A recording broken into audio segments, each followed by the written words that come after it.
It's time to take command with former NFL tight end Logan Paulsen and former Commanders beat reporter Craig Hoffman.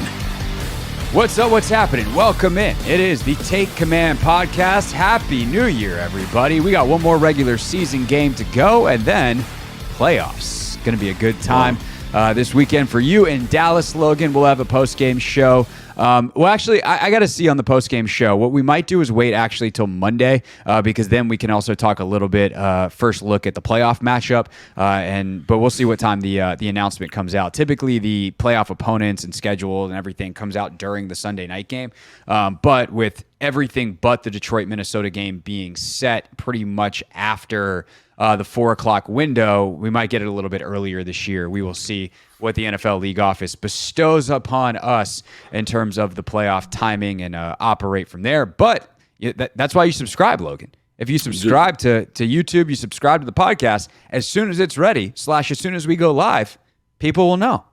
Yeah, just to eliminate any of those surprises, those surprise playoff updates. Yeah, so, that's our advice to you here in 2025. New Year's resolution. Subscribe. Okay, here's what we're going to do today. We're going to preview this final game for the Commanders against the Cowboys. We're going to take a look back at some of the things that went well and didn't in what was the wildest game amongst all the wild games the Commanders have played this season. I don't think any is wilder than that Dallas game. The 33 points scored in the first, or 31 points scored in the final 3:30 of that game is a record for the Super Bowl era. So it was just an absolutely bananas football game. And we'll try to make sense of it in terms of what Washington should try to do this time around. That said, it is a different Dallas team and a different Washington team. Some key pieces out for either side. We'll get to those as we go. But before we get to all that, Logan, before we get to the specifics, you played in games at the end of a season where you are both of these teams. You've clinched and you're in, and you're just trying to get through the game and then get to the playoffs. And the biggest thing for you on Sunday is the release of that playoff schedule. And you've also played in games where you're like, this is the last game of the season. We've already been eliminated. We got to go be professionals. I'm playing for myself. I'm playing for my future, whatever other motivations you might have. Let's start with Washington's side of it. What's your mindset if you're a Commander going into this game, given the situation, record-wise, playoff-wise, et cetera? I think you're probably pretty juiced, and what I mean by that, it's like when you're the Dallas Cowboys, everything kind of feels like there's a finite thing, and we'll talk about that more in a second. But when you have an opportunity to make a push for the playoffs, it's exciting. And when I was with the team in 2012. Like, we needed this game to clinch the division, the last game of the season. And so obviously, we were really excited. It was against a division rival, and there was a lot to play for. And so I do think there are some similarities here. Obviously, Dallas has nothing to play for in this game. But I do think the idea that you want to kind of have a nice, maybe decisive win and then kind of put yourself in a better spot for a significant playoff push. I think the motivation is there, unlike Dallas, again, that being on the other team is much more difficult in this situation. Like here, the Commanders, they've got, someone was asking me the other day, should they rest their starters? I'm like, no, man, they've got stuff to play for in terms of seeding, for the playoffs, which is really important. So I don't think they'll do that. Dan said they weren't going to do that, but yeah, this is a meaningful game. There's a different energy. There's a different motivation about it that's exciting because there is a tomorrow. And that's something that's really, really cool and really kind of refreshing and motivating and exciting. And you are tired. You are a little run down. It's the last game of the year, but you do kind of get your second win making that push to the playoffs. For sure. I think if you're Dan, the ideal is you're up 28-0 at halftime. And then you're like, all right, guys, we're good. We're gonna sit everybody in the second half. Dallas is not gonna make some massive comeback in the second half. They're probably gonna be mentally checked out, and we've seen that before too. Actually, it would have been 17 then of 2015. There was a couple of records to get an otherwise meaningless game late in the season, heading into the playoffs. Commanders had already clinched the division, albeit I think at 8-8 or maybe 9-7, but they had clinched. And Kirk needed a couple of touchdowns or whatever to set some record. They get those in the first half, and then Colt comes in and plays the second half, and they go into the playoffs. I think that's the ideal situation for Sunday, if we're being honest, because this is a group that's banged up. Yesterday they rested 7 or 8 guys in practice, so there's no doubt that the length of the season has worn on them a bit. But at the same time, getting that 3 seed is meaningful. Getting 12 wins is meaningful as like from an achievement standpoint. By the way, if Dan Quinn gets 12 wins this year, that's 4 years in a row, 3 as a coordinator in Dallas, and then this year that he would be part of a 12-win football team, which is pretty remarkable from a coaching achievement standpoint. So hats off to Dan, should he get that. But I think that, you just want to have that feel like you're rolling, like you're fresh. And I think also for this team, there's some stuff that they've won by hook or by crook. They figured out ways. I think they want to play well. There's actually a great quote from Mike Tomlin after their last game where he said, I don't care about losing control of the division. I care about the quality of our performance. And that's his concern in Pittsburgh. And if I'm Dan Quinn, that's kind of where I'm at, is like, I want to go out and play well. And if we play well, then I feel good going to the playoffs. If we win and it's like we're just finding a way again, I'm probably not going to feel as good going into whether it's LA, Tampa, Atlanta, Philly, wherever they wind up going. Yeah, when I gave my, like how the guys feel, it's from a player perspective, but I definitely think as a coach, and I think if you're probably like Bobby Wagner, Zach Ertz, guys that have been around like winning playoff Super Bowl football in those guys' cases, one of the things I would point to is just like, look at last week's game versus the Atlanta Falcons, a lot of penalties, not super clean, couple of drops, like that's not a sustainable way to win versus really good football teams. And I think Atlanta's a fine football team, but they're a different cut than, the Tampa Bays, the LA Rams, the Philadelphia Eagles. And so I think, at times we've seen what that playoff, quote unquote, caliber of football looks like. I think back to the Cincinnati game. I think the Arizona game is a really good example of that, where you're playing really clean, really efficient. You're not giving up explosive plays. You're not busting things defensively. Offensively, you're really locked in. And I really think, in a perfect world as a coach, you want to make sure this Dallas game looks a lot like that. And I do think there's an opportunity for it to look like that, because I'll tell you, when you're playing on the other side of this thing, like it is very hard. Very, very hard to kind of be at your best mentally, right? Because you got Cancun looming around the corner, like you were saying in the production meeting, right? And I think that's a really good iteration of it, right? So, I never went to Cancun, but I got time with my family on deck. I got the first kind of decompress of my season or my year, and you're just like, don't get hurt, like play as well as you can. But there's always in the back of your mind kind of this rate limiter on you, because you got vacation coming up. So I do think like if there's a game to do it, let's do it this week, right? Let's make sure that we're really locked in. We're playing penalty-free football, and we do what we're supposed to do, and we do what we're capable of doing, or the Commanders do what they're capable of doing, and get a nice definitive win. And they might not be up enough to rest the starters, but I do think a 30-20 win, just to kind of like a 10-point win, is a perfectly reasonable thing. You might not get to rest the starters or whatever, but I think you're looking for something like that, where you're getting great contact on the ball, feeling like a jumping off point for later in the playoffs. For sure. And the thing is, for someone who is, say, like you in your position, right? And you've talked about this, like you were a fringe, like I always got to make sure I'm playing my best. Like I'm playing for my next contract. Out once you got off your rookie deal, like you're on a lot of 1-year deals in your career, and you just kept getting the next one. Mm-hmm. That's a lot of the NFL. Like half the NFL is like that. But then also, if you're a star player, like imagine if you're Micah Parsons. If I'm Micah Parsons, frankly, I do not want to play in this game, because the only thing that can happen to me is something bad. He is someone who should be getting paid this summer or this offseason. And like, not that I think almost any injury is going to not cause him to get paid. No, but it's like, but it's a great point. It's like, if I'm him, why would you want to risk it? I don't want anything. So for me, I remember this was in 2000, I think it was 2011. We were playing Philadelphia in the last game of the year, and I'm playing like an absolute maniac, because that's just what I did. Like I had to do that and I remember multiple times in the game, like there was a DB and a linebacker and a defensive end, and I was like, man, you gotta chill out. Like I'm going on vacation after. Like literally someone said, you have to calm down. I'm going on vacation, from the other team.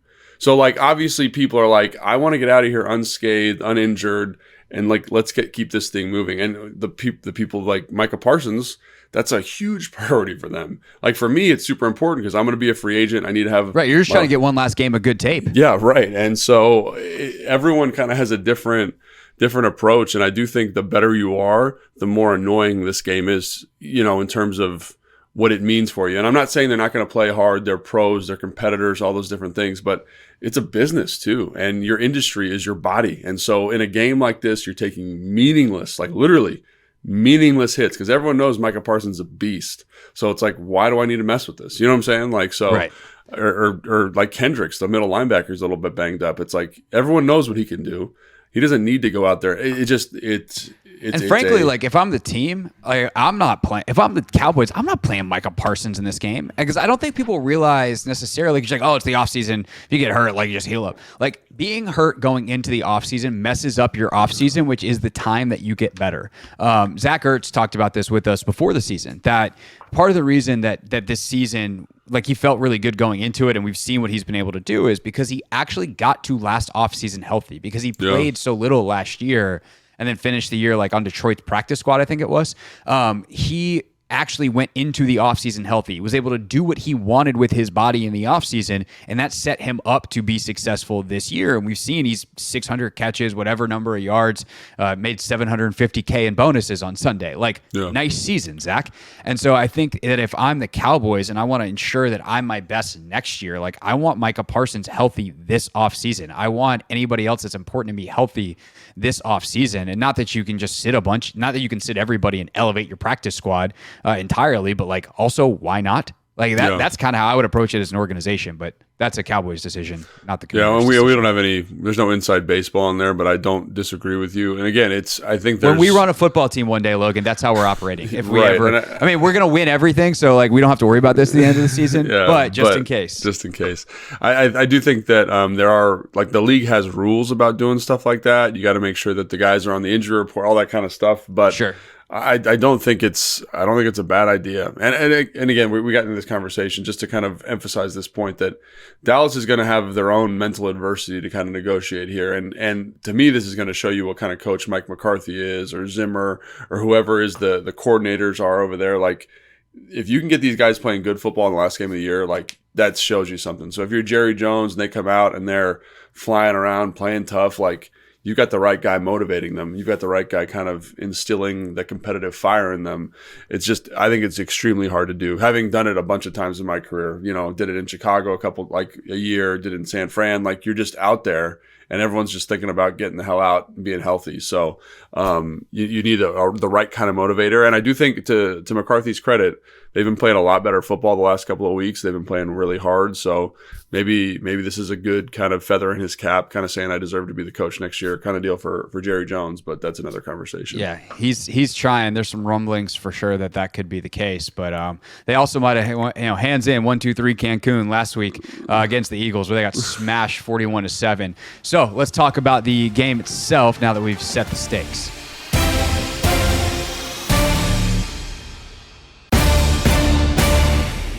Take Command Podcast. Craig Hoffman here. Logan Paulson there. Let's take a look at the Commanders' offense, led by newly minted Pro Bowler Jaden Daniels, throwing to newly minted Pro Bowler, again, Terry McLaurin. Congratulations to Jaden and Terry for being named Pro Bowl starters. Very, very, very deserved on both fronts. I'm really glad, frankly, to see Terry get that recognition. There's so many great wide receivers in the league right now doing so many things, but he's right up there in yards, right up there in touchdowns with all of them. And he's had just a tremendous year showing what he's capable of once you get him a Pro Bowl caliber quarterback. And that's what Jaden was in year one. One of his roughest games, though, perhaps, was against the Dallas Cowboys that last time out. Now, some of it was not his fault. He had that weird interception where he hits B-Rob in the hands on the screen, and B-Rob just accidentally whoopsies it right to a Dallas defender. But there was real struggles in that game. Jaden, against man coverage, 1 for 9, took 4 sacks, had 2 interceptions.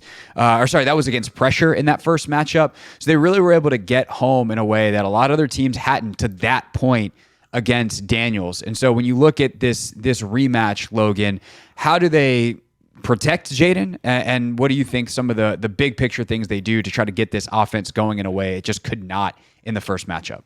Yeah, this game is so fascinating to me just in the prep and kind of reviewing what happened in the last matchup, just because I really feel like the Dallas Cowboys defensively came out with like a really excellent plan, specifically their pressure plan. And that's what, Zimmer's kind of known for, is these kind of game plan pressures on third and long situations. And you saw a little bit of that. And he has probably some of the best pressures I've seen over the course of this year in terms of putting the offensive line and their protection rules in conflict. And you've seen a couple teams try to bring similar pressures, especially when they've got the Commanders have those chip players in there, and just kind of mess with those rules and maximize their rush. And I really think like that was something that really stood out to me, is not only were they able to kind of cultivate a unique pressure plan, probably 3 or 4 third downs, probably 3 third downs where there's really like some exotic pressure and really great job scheming it up. There's a first down, the first down of the game. They're trying to take a shot down the field. The Commanders they bring a 4-man overload to the play action side, to the man side of the protection, and they have to flush Jaden from the pocket. So really looking forward to seeing how this offense and Cliff kind of evolve and kind of say, hey, we can kind of corral some of these pressure looks. The other thing is what they're going to do with Micah Parsons on the interior. Right. Obviously, like prior to that last matchup, they were pretty much like Micah's going to play defensive end, and then all of a sudden he probably has 5 to 10 snaps where he's lined up as a defensive tackle. He's got six listed per PFF as defensive tackle, then a couple more where he's technically like a middle linebacker. So, I guess that's maybe one's hand in the dirt, one's he's in a 2-point stance, but like he's in there that 6 to 10 times. Right, but in terms of the pressure question, like you get 3 unblocked pressures, which are good design. Then you get a couple of really quick wins by Micah Parsons, and all of a sudden, out of, I forget how many third downs they had, it was like 12 or something like that, whatever the number is. But you have over half of them where you have quick pressures, and Jaden can't be Jaden Daniels in terms of survey the field, make good decisions as a thrower and a runner. So to me, that's going to be really interesting. And then the other thing you talked about was kind of the coverage structures they played. They played a lot of man. They also played a ton of quarters. They played a lot of 6. They played a lot of kind of single high, no plug player underneath because they're bringing 5-man rushes. They just brought a lot of different stuff to Jaden Daniels. And so what does this look like?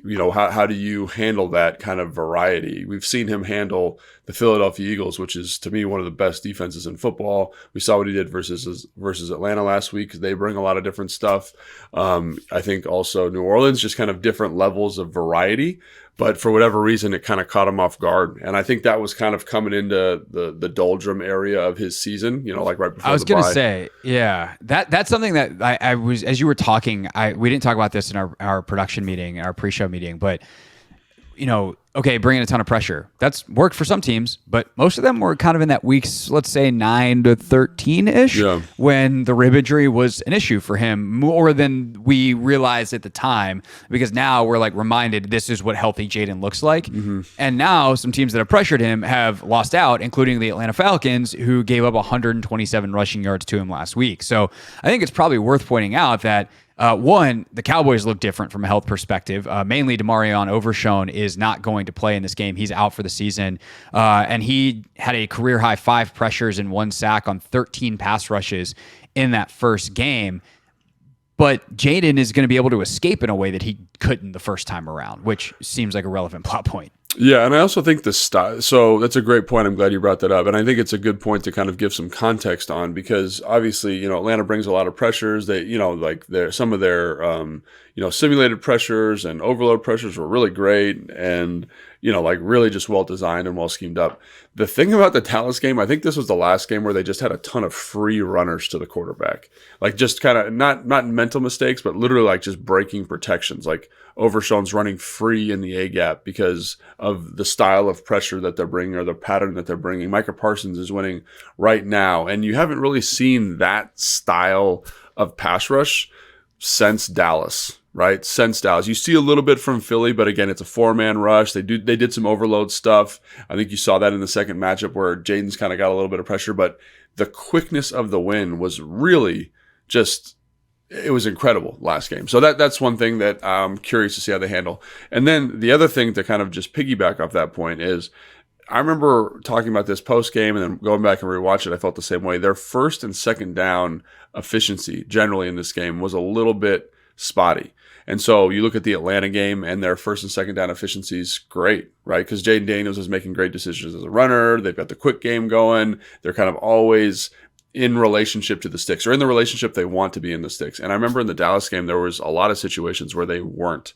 And like, you get to a 3rd and 4, and then you drop the slant on that down and distance. And so there was just a lot of things like that in the game where they're what they wanted to be, like versus Atlanta. I think this is a good example. So versus Atlanta, they were really hyper efficient, like whether it was the scrambling, whether it was the quick game, whatever it was, they were really efficient. They possessed the ball for big chunks of that game and not a lot of big plays, right? And then you look at kind of the other game, which is the Philly game, and they're able to find not a lot of efficiency, but a couple big plays. And in the Dallas game, they weren't really able to do either one of those things well. They couldn't find the explosive play, and they weren't overly efficient. And obviously the explosive plays come in the fourth quarter where it's that crazy comeback, and they're like all of a sudden in a dogfight, which didn't really feel like, it kind of felt like it was out of reach the whole time. But I do think that's going to be also very interesting is, can you be efficient or can you be explosive? And they've won games when they can do one or the other.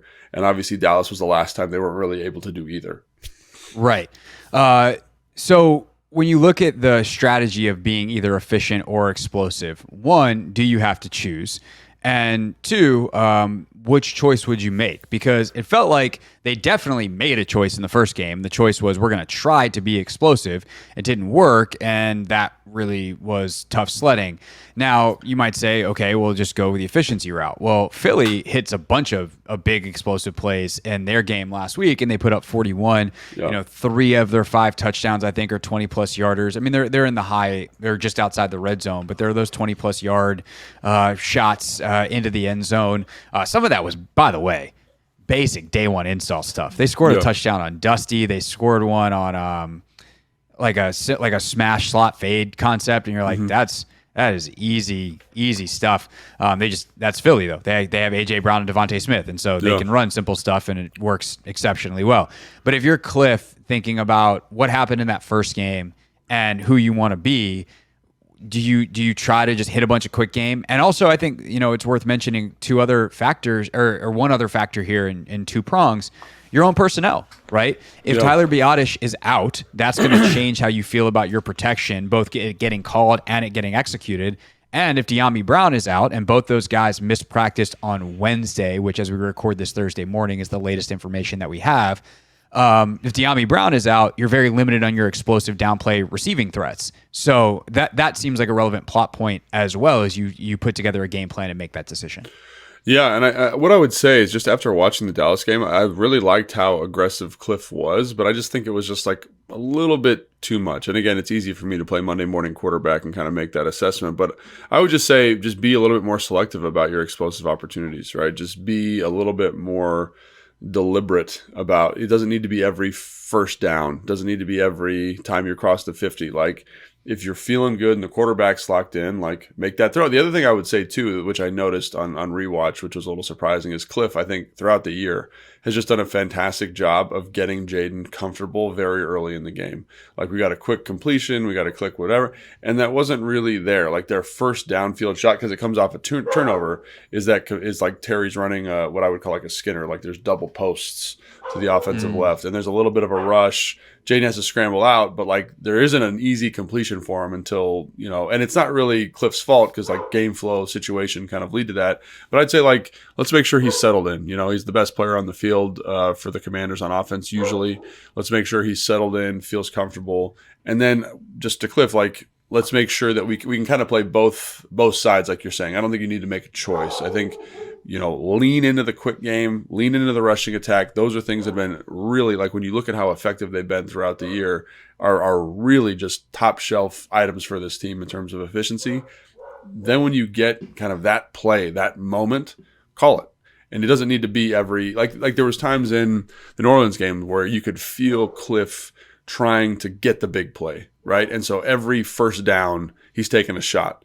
And they just couldn't execute. The coverage is good. The rush gets home, whatever it is. But, like, let's make sure it's one we love, when we know we feel very confident we're going to hit. It's got answers, and let's call it then, as opposed to kind of that I don't know, that urgency to get the chunk, I guess. For sure. And I think especially because of how well they're executing recently in the red zone, you don't have to score on big plays. Like, I'm okay getting down to the red zone. And some teams are just so bad down there. It's like, all we're going to do is drive between the 20s and then kick a field goal. I don't want to do that. And especially with the state of kicking this year in the NFL, some teams might not trust their kicker. Like, Washington is in a situation where they have been excellent in the red zone, especially in the back half of the season. So there should be no fear of just, all right, fine, you're going to give us stuff underneath and we're going to be able to run the football and like we can do our in between the 20 stuff. Fine, we get to the 18-yard line, like we're going to go score. We're going to get another 10 yards. We're going to get down to the 8. We'll get another 6 yards, get to the 2, and then you have to deal with Jaden Daniels on a zone read, triple option pass situation. Like, right. We trust that. That if you give us 3 shots at it, we'll be able to get in. So I think that also should influence the play calling. One last piece of this that is we should spend a little bit of time on just because we don't know, but certainly something that we can spend more time on previewing the playoff game, because I would imagine that is definitely when this guy plays. Austin Eckler might be coming back. Right. They've opened his 21-day practice window. He was a full participant Wednesday. If I were them, I'd definitely want to see if I can knock a rust off before he just goes full bore in a playoff game. But as they look for options for explosive plays, they got so many from Austin early in the season.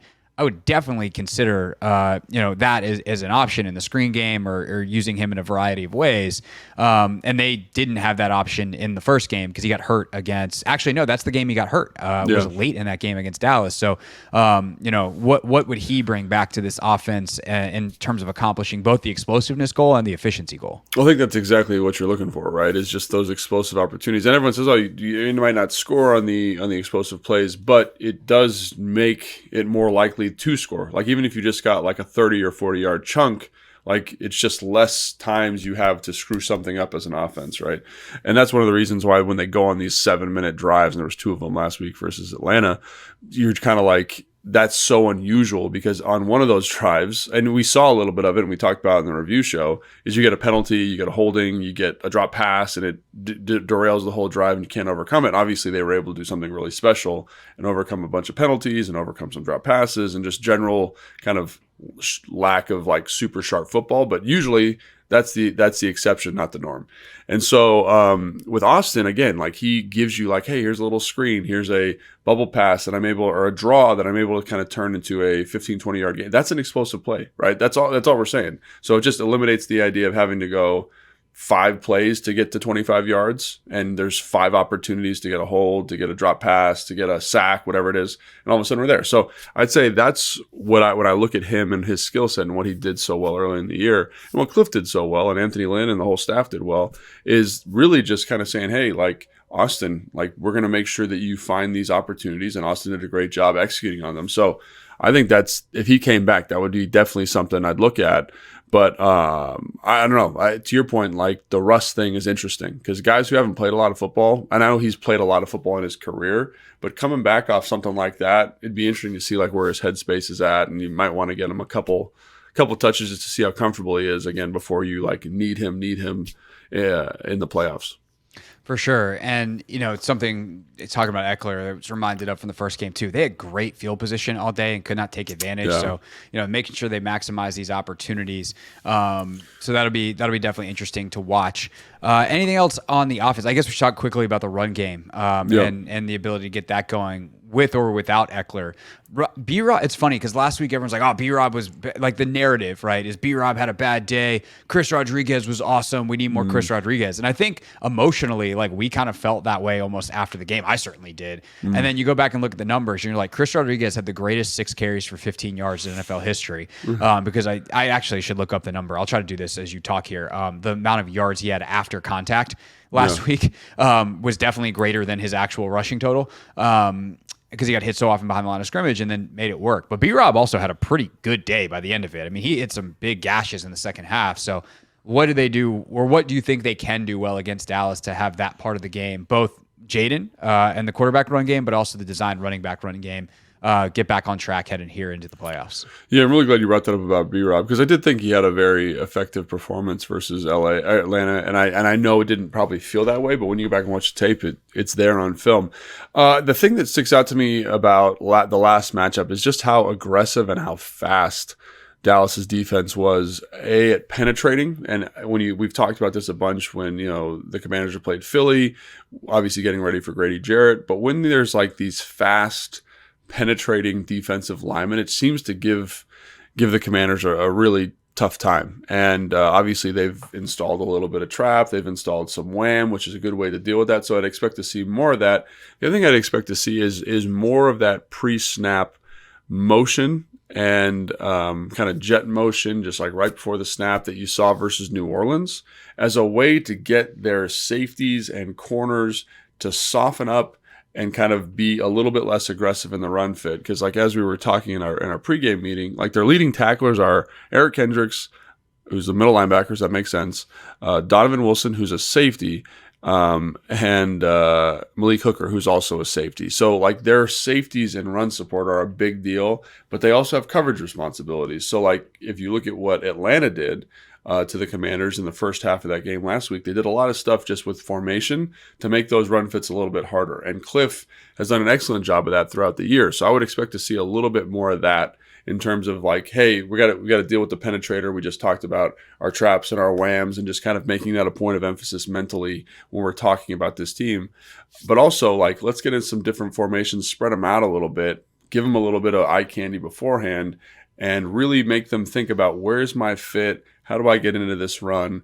And I think there'll be more opportunities there. And I think one of the things that stuck out to me about the last matchup is it felt like they were like, we can run Baltimore's runs. We can do what the Baltimore Ravens did to the Dallas Cowboys. And I think that game was earlier in the season, maybe like week 3 or 4. And obviously the Baltimore Ravens rushed for some ungodly amount of number. And as we've talked about, like our offensive line is good. They're tough. They're physical. They're smart players, but they're not that mauling group that Baltimore has cultivated, right? They need a little bit of help. And so I do think understanding that and having that context around this team, makes this matchup a little bit more exciting from a run game standpoint, because I do think they get a little loose in the back end because they're having guys from fit runs from quarters positions, which is 10 yards off the ball. So you can mess with them a little bit. And so I'd like to see that. And I do think you can cultivate a really fleshed out rushing attack versus this team. And I expect them to be much more effective because, again, they kind of understand what this team does and what they want to do from a run stopping standpoint. For sure. And just to close the loop on Chris Rodriguez's performance against the Falcons, he did indeed have more rush yards after contact than he did rush yards. He had just 5 carries in the game for 16 yards, but it was 23 yards after contact, an average of 4.6 yards per attempt after contact. That's wild, man. Yeah. So on both of his, on a couple of his, getting hit way behind the line of scrimmage. Yeah, it makes sense, man. He did have a good day. And, B. Rob's doing a great job. And that's kind of one of the things you talk about Austin Eckler. I'm curious to see what they do with Chris because he's kind of been the flex guy. So he's even up this week if Austin's back. I don't know. But yeah, and he plays teams as well. So you can finagle some things. Yeah, I definitely wonder how they move the roster around. I mean, they're heavy. I guess maybe they're not heavy at receiver if Diami's out. I don't know. It's because of kind of the injury situation. They got to keep certain guys up at certain spots, and all of a sudden, kind of the roster math, if you want to get Austin back, is tough. And that's why that's one of the reasons Adam Peters and that staff make a ton of money because of all the shifting and the people and this guy's up and this guy's down type deal. So. It's just unrealistic to have 4 guys up and plan on using them all too. So McNichols, Eckler, C-Rod, B-Rob, they're not all gonna get touches. So the thing is though, I don't want to cut Rodriguez. That's the thing is I want to make sure that he's still on the roster just in case. But I also don't know that he's going to be active on game day. Right. I also wonder with the receiver situation, we made a big deal about KJ Osborne when he got signed because it happened right. He's a guy that got claimed. He's had some nice numbers. He didn't really do a lot last week. And he's been inactive every week until last week. So I don't know. Maybe that's something where if hey, Bryson Tremaine can play teams for us. Do we call up Bryson and then he actually does a lot of the blocking stuff that we hoped KJ Osborne would do because he's not learning our offense fast enough or whatever. And I don't know why KJ has been down versus the other guys that have been up. But he definitely did not have a lot of snaps last week. I'll put it that way. So that is something to keep an eye on as well. And then again, maybe by the time that folks are listening to this, you save the preview pod for Sunday morning. you have all the answers because they've done all this stuff already. But we will see. And obviously, we always have the injury report as soon as it comes out on Friday at about 4:15-ish on the Hoffman Show live on the radio. So tune us in on the Team 980.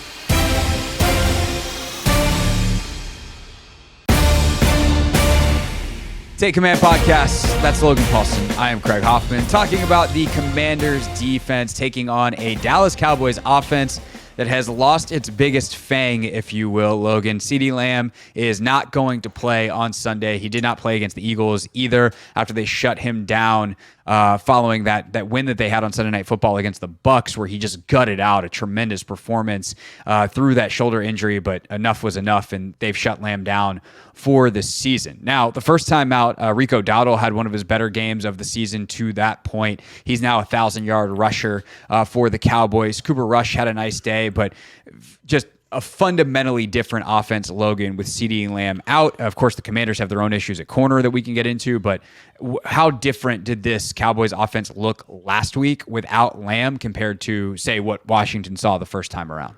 Yeah, I mean, obviously, watching anything versus that Philly defense is tough to get a gauge on because, man, they are so gosh darn good. And I just think when you've lost like your biggest weapon, and it's not like, you know, I was looking at the numbers. I sent you an email about this, but like he proportionally, his target share, his rush share is so high in this offense. He constitutes so much of the production of the offense that when he's out, you feel it immediately. There's no, when he's in, the offense is, we're going to get the ball to CD 15 to 20 times a game. Like, that's the offense. And all of a sudden you lose that focus, you lose that direction, and there's nobody really there that can pick it up. And there's no one there that can pick it up, even in the aggregate, which is really surprising when you watch him. When you watch the offense, it just feels kind of toothless, a little directionless. Now, you're going to give a lot of credit to Philly in that game because they did an excellent job, man. And they're just a good group, man. They're just really, really good. They're dynamic in the front. They're dynamic in the back end. And I still think back to our Philly game, and I'm like, how did we win that football game with how well that defensive group is playing? But so that's the thing to me. Is like, there's not like, oh, well, on this offense, when Terry's kind of having a enough day, like we feel comfortable with OZ and Zach and Jamison Crowder kind of elevating and getting a little bit more of that target share and being productive in the offense. To my eye, and maybe you feel differently, Craig, when I watched them last week, I wasn't like, this is what their plan is. Like, they're going to try and get Rico Dowdle going. Again, he had 26 touches, and I think that's appropriate. But in the passing game, there's nobody there. Jake Ferguson's their second target getter. He's got 80 on the year. But he's not like this dynamic, underneath tight end that you really got to worry about. Jalen Tolbert's doing a great job this year, but again, he's not like a true one that can kind of take over a game for you the same way. They are explosive with Kevontae Turpin. We saw that but again, they didn't really get him. He's not like a target guy. He's like a gadget guy. And so I come out of this game being like, I feel much better about this matchup if the Commanders' offense can put a little pressure on them, right? Because I think in the last matchup, watching back, I was like, man, the defense is actually playing pretty good. They're kind of creating consistent pressure on drop back situations. But as we talked about on the review show, there wasn't just a lot. There was a lot of like quick game, a lot of hitches, a lot of like quick slants, a lot of stuff underneath, because the Commanders defense was playing like a lot of cover 6, and there wasn't anything that was like no big chunk plays really, except for that play before the half. So to me, it's like, can you put a little pressure on them, force them to have to take shots down the field, force them out of the run game, and I think you kind of win this thing walking away because they don't have a great offensive identity at the moment. I mean, I would sell out to stop the run in this game because that's the only thing that Washington struggled with the first time. Because even with Lamb out there, like, he had a ton of catches in that game, but not much on the yardage front. They did a really nice job of keeping everything in front. I would, when you don't have the best route runners, if you can demand precision out of an offense, like, you can play well. And that's the thing. It's like Kevontae Turpin, if you give him a one-on-one matchup and let him run straight, he might win that foot race. He's, in fact, probably going to win that foot race because he is that fast. And Jalen Tolbert's got some wheels as well. And so I don't want to be in one-on-one man situations. I want them to have to be precise. I want you to have to sit down exactly where you need to in a zone and make Cooper Rush read it out and make a precise throw, and that's just not who he is. In the first matchup against man coverage, he had 10 touch, or actually He was 8 of 11 for 129 yards and 2 TDs versus man. And that is generally how he's been this year. He is 10 touchdowns to 3 picks, 107.3 passer rating. That's ninth best in the NFL against man coverage. Yeah. His zone numbers are some of the worst in the league. So we're going to play a lot of zone coverage.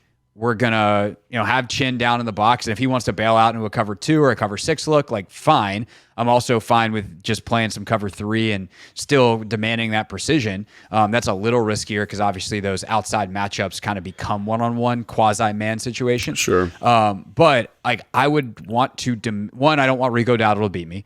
But even so, okay, just don't give up the big one. And then make sure that you make Cooper Rush not have the easy, I can just pick a matchup and hope that my guy wins a foot race. Don't give him that stuff. And if you do that, because they lack their precision piece in CeeDee Lamb, I think you're set up for success defensively against this team. And again, this is one of those things where you look back at the first matchup with this team, and you're like, man, the defense actually played pretty good. Outside of a handful of plays, you're like, man, they got some turnovers. They did a lot of really good things. But the offense wasn't able to support the game style, right? Which was keep everything in front, don't get beat by the big play. And the offense wasn't able to kind of support that. And so to me, we talked about all the good field position that the offense wasted. That was created by the defense. Right. And so and special teams. And so right. The other thing I'd say too is if the offense in this game can score, 10 points and Dallas has 0, this game flips dramatically. It's going to flip dramatically in terms of what they want to do, what they want to call. And I think you get this team to quit. And so to me, again, I think the defense of the last couple of weeks, and you look at the Atlanta game, you look at the New Orleans game, look at the Philly game specifically in the second half, there's a lot of really good things to take away from the defense. If they can play like that and the offense can score, just go out, possess the ball, score. We talked about this at the top of the show. This team, I would put a lot of money on it, would just say, hey, Cancun, baby. Let's get out of this thing on skate. Yeah, 1, 2, 3, Cancun. So I know we want to talk schematically about what they can do, but to me, it's Joe Witt Jr., do what you've done this whole year, right? You've done a great job. I love the versus Atlanta. We sprinkle a little bit more 2-man, kind of a little wrinkle versus Dallas in the first matchup, a little bit more cover 6, which they hadn't done a lot this year. It was the perfect kind of pitch at times. Just do what you've been doing, right? Do what you've been doing. I don't think we need to overthink it. They don't have a lot of teeth in terms of weapons. We got to stop the run. We got to play, kind of keep the halo over top, which is tough when you want to stop the run, but you can do some stuff with some quarters, some cover 6, some things like that, where you can get some better run fits for players and just have answers versus nickel runs. And I think you're going to be okay.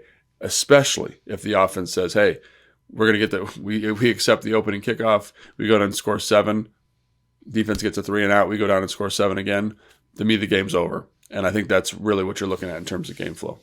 This is the rare situation where I would actually think about taking the opening kickoff. I'm typically anti that because the value of the double up, the ability to potentially have the ball at the end of the half and then score again and swing a game 14 points. That's one of the most valuable decisions I think a coach can make from a game management standpoint, or prevent the other team from doing that. And you saw that in the Atlanta game last week. They give up a silly field goal at the end of the half, but they're able to come back out in the second half and stem it versus, if Atlanta had just taken the ball.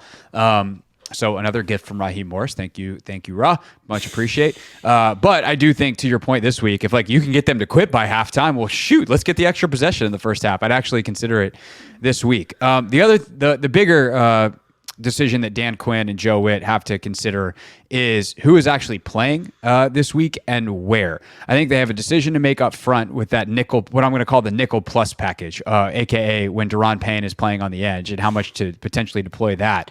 But before we get to that, who are they playing on the outside? Yeah. If Marshawn Lattimore, who was a DMP on Wednesday with a hamstring injury, is out another week, and it feels like, why would you rush him back and just hope that he's playing in the playoffs and give that hamstring as much time as possible?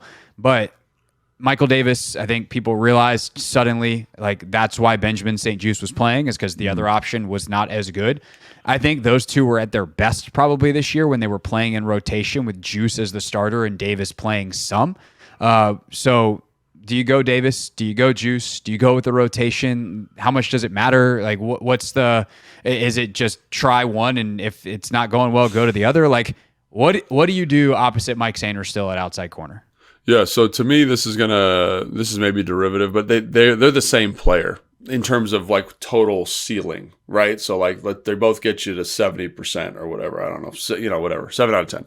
And what I mean by that is like when you watch Michael Davis, he's competitive in the run game. He's physical.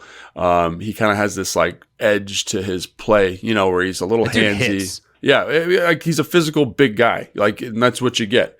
Juiced is a significantly better coverage player to me. He just moves better. He understands, like, his athleticism is significantly better. But I do think he lacks the confidence that Michael Davis brings.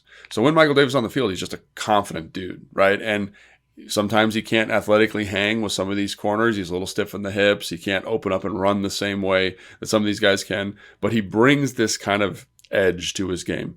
And then when you watch St. Juiced, I think, again, the coverage ability, the movement skills are significantly better. Not quite as physical in the run game, not quite as urgent as Davis in terms of tackling. But I think, you kind of get a 8 in coverage for St. Juiced, but he's like a 5 tackler. And then it's kind of flipped for Davis. And I think there's value to both. And I think you got to really figure out who you want to be and what you want to be doing. And maybe this week, because the stopping the run is so important, you say Michael Davis gets the start. And again, he did some great stuff in the second half in terms of, fitting up on Drake London and setting a hard edge and forcing the run to cut back. And he's not afraid to go up and make tackles in the run game. So I don't know. To me, it's kind of 6 and 1/2 dozen in the other. Like if they start St. Juice, great. If they start Michael Davis, great. But you have to know what those players' strengths and weaknesses are, and you have to find ways to limit them. Like if you're going to play Michael Davis, like have him play a little bit more cover 2, or maybe it's more straight 3, like where you feel good about kind of him having a very clear role and being able to use his style of athleticism to kind of maintain the structure of the defense as you want it, right? So I think it's just understanding who you're getting. And I would probably lean ever so slightly to Michael Davis because of the run stuff this week. But again, like if you want just pure coverage opportunity, I think St. Juiced is better at that. But also, like when you watch St. Juiced, especially the last couple of weeks, he just looks so mentally frazzled, and Michael Davis has had games like that this year. I think back to the first New York Giants game where he really struggled versus Malik Neighbors, and kind of essentially gets himself benched, after that game. But he's a more confident player at the moment, right? I think, which is the thing where I would probably lean ever so slightly that direction, even though St. Juiced is the better athlete. He's long-armed. He's got the great three-cone That said, Juice stuff. I felt like he played pretty well last week. His snaps were super limited. I think that's the thing is he does play well, but you can tell there's moments where he doesn't believe in himself. And I don't know, you got to go talk to a sports psychologist or something, but like you can just see it in his game. And I'm a big St. Juice fan. I think he should be playing more, but you can tell there's a little bit of a mental nervousness with him. Yeah. And if I'm a coach, I'm kind of like, is he going to play? Is he going to play as well as I think he can play? Because that's starting caliber football. Or is he going to play the way he's been playing, or the way a not confident St. Juice plays, which is not good. And I think there's a range there. Whereas with Michael Davis, you kind of say like, because of his mental, he is. Yeah, you know what he is. And I think as a coach, there's value to it. And again, the physicality, the confidence, is valuable. And now again, like I said, like if you started St. Juice, great. If you started Michael Davis, great. Are they perfect football players? No. Right? And that's the thing, is how do you call the game now to accommodate what they do well? And I think that's the $1 million question. But really, to me, they're so similar because of how you weigh, like, the risk is similar. Yeah, the risk is similar. Absolutely. Yeah. I don't know. I think I would lean towards Juice, which is because, I totally get. It's not a criticism of either player, but yeah, I feel like I would probably lean towards some level of rotation, to be honest. Yeah. But I feel like last week he definitely played better. He actually had some nice run fits in the game, and I was like, okay, that was good. Yeah. He's willing to get in there. And that's the thing, is like he's willing to do all that stuff. It's just like, are you good at it? And what happens when the NFL happens to you and you're not good at something or something goes poorly, like, can you just go and try again next time? And that's the thing I appreciate about like Sainer still had a nightmare game last week, but he just keeps going back and trying again and again and again and again. Like there's no breaking Mikey Sainer still. He's mentally tough, which is what you need to be as a corner. Look at Lattimore. Again, it's the Eagles. Like 100%, a great example. AJ Brown got him sometimes, but Marshawn won some of those too, and you just, all right, fine, let's go to battle again. And so my hope would be that you can play Juice, have like Marshawn, your job is to be in Benjamin's ear and like hype him up and like let's do the little lockdown celebration, like whatever you want to do. Like let's get that guy's confidence up because the ceiling is just so much higher because of the athleticism. But I do like also if you're willing to call the game in a more restricted way, we're just going to play an S-ton of cover 2, put Michael Davis in a relatively small box, tell him to be physical. Please don't mash anybody in the face mask and pick up a stupid hands to the face penalty. And then let's go. Like I actually like that as well in terms of a plan. I just don't know that they want to limit themselves that much. But that is something to consider. Yeah, and I think, when you look at Michael Davis, and again, we're being critical of both players, and I think he played well last week too in certain coverage situations, like the 2-man situations where you give him, it's not like straight man. Like it's not like he doesn't. I don't personally feel comfortable. They might feel comfortable with him living in that world, but again, like you get a better tackler, you get a more confident player, you get someone who's got. There's something to him right now. And again, I'm the first one to say this. I think St. Juste has a tremendous upside. But there's a mental element here that when you watch him, you're just kind of like, hey, man, like, chill out. Like, you know what I mean? Yeah. Like, everything's going to be okay. And so... Yeah, I also think, though, that with Davis, the mental side is like the situational awareness. Like, the idea of, like, the penalty he picks up in the end zone, right? Mm-hmm. Okay, receivers on the end line, give him a little non-illegal shove out of bounds and like knock him out of the play. Like that's well coached. The problem is the ball's in the air. Can't do it while the ball's in the air because that becomes PI. Like I understand what he was trying to do, but the lack of situational awareness. And I think you could make that argument then either way of, okay, well, it was his first game back in a while. He played way more than he has in weeks. Like, in a second week back, can he knock some of that rust off and be more in tune with the game versus, that's just kind of who he is because the lack of athleticism, because of the lack of whatever, is he just going to commit silly penalties, costly penalties in big spots like he did last week, or give up something big in a big spot when it's vertical down the field and those, teams are in gotta have it situations and he just flat out can't keep up. And so that would be the kind of the key question. And they have so much more insight on the inside of the building than we do in terms of, okay, where are both of these guys at mentally? Because that does feel like the kind of critical decision making factor of deciding which guy's ceiling is worth pursuing, Yeah, especially on a week. I think that's the thing. For the year, I think they showed you that they feel really confident about St. Juste's ceiling, but there were times where he struggled, right? And I think, now you're in a point where it's more of a game to game, who's going to give you what we need based on the game plan. And I think that's, again, something that people in the building have to determine. And again, they've done a great job this year of determining that. But so I guess basically like the long and short of it is like, I would not be surprised to see either one of them in there. You know what I mean? Like if they're like, oh, it's St. Juste this week, cool. If it's Davis this week, great. Like, because again, they're like the same. They're going to kind of give up Davis is going to give up penalties because he gets a little handsy. He's not as quick with his feet. And St. Juste is going to have like a weird bonehead thing where it's like, oh, I don't know why I didn't backpedal in cover 4. Like, I don't know why I didn't do that. Like, you know what I'm saying? They're just like, there's weird things like that. And so, like I think back to the Steelers game, like why you're playing the sticks, don't have any help over top and like stuff happens, you know what I mean? So, Saints game, just smack a dude in the face. Right. Even though you're remotely involved in the play. That was an accident, obviously, but that happens. And again, who's more confident? Who's going to give you the best opportunity based on the game plan to be successful? And I trust Joe Wood Jr. and Dan Quinn to make that assessment. For sure. We don't have to discuss this at length because the corner discussion was, I think, the more pressing one. But I am definitely curious to see what they do with the personnel up front, especially if stopping the run is a huge goal. Do we see more of that Duran on the edge package? And could John play out there as well? I think that's something to watch. That could be a preview of things to come in the playoffs, especially if you think of some of their opponents.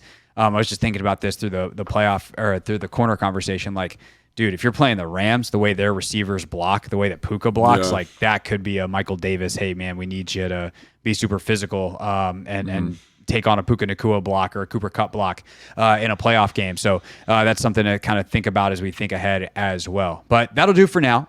Next time we see you will be either Sunday or Monday. We will react in some form or fashion to the Cowboys game and the playoff matchup. Unclear of whether that will be me and a special guest, whether that will be me and Logan as Logan makes his way back from Dallas and we just do it Monday morning. But we'll talk that out, and there will be once we make that decision, I'll let you guys know on the radio / on Instagram at Hoffman.sports. We'll post a little announcement there. So we'll get that all squared away and straightened out as we get into the weekend. Until then, enjoy the game. Happy New Year. And we'll see you next week for a tape review show and a playoff preview as well. Thanks for listening and watching Take Command. And we'll see you next time. For Logan, I'm Craig. See ya. Thanks for watching this clip of Take Command, which has a brand new home. That's right. You can watch on YouTube at the Team 980. You can also listen to full episodes in the free Odyssey app, which is now enabled with Apple CarPlay. So we'll just, follow you around.